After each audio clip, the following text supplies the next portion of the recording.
starvation doesn't happen overnight, and it doesn't happen just in war. Starvation is the result of choices that are made over decades. You have decades of slow violence, and then when that moment of starvation happens, often in the context of war, it's like flipping a switch, right? So the question is, how was it even possible for one group to starve another? You have to look at the political economy.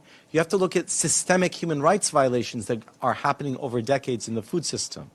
You're looking at land grabs, occupation, the commodification of seeds, etc. As you know, probably, that the current prosecutor of the International Criminal Court is seeking warrants for 2 Israeli leaders, and part of the claim is crimes of starvation. I think that's important to hold individuals accountable. But it's not just bad people doing bad things. How were those individuals able to do this? This is a systemic issue. We should be able to hold countries and corporations accountable. How was Israel able to starve 2.3 million Palestinians in Gaza so quickly and so completely? We have never seen in modern history this speed of starvation ever. Of course, this doesn't start on October 7th. You can go back multiple points in time. You can go back to 2000, when Israel began its blockade against Gaza. So in 1991, Israel starts to restrict the flow of goods and people in Gaza. By 2000, it now has its military and settlers occupying Gaza, and they impose a blockade, causing profound rates of hunger and malnutrition. By 2007, Israel withdraws its military and removes its settlers, but now imposes a siege. So it continues its occupation of Gaza by controlling and blocking the border. So from 2000 to 2023, Israel has a profound degree of control over Gaza. And it's like a faucet that you tighten and loosen.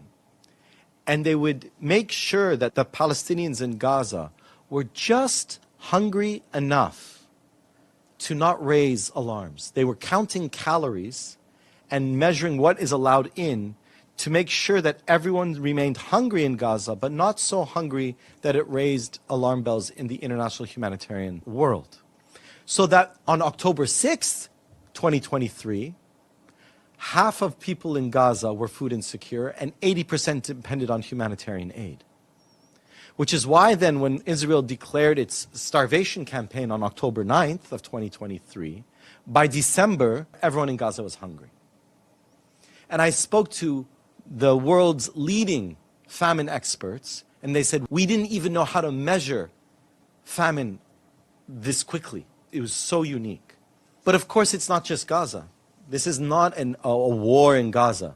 This is an Israeli assault against the Palestinian people. In the last 2 years, we've seen record violence against Palestinians in the West Bank, especially peasants and farmers and shepherds. I just put out a press release of the increased violence and the uprooting and burning of olive trees.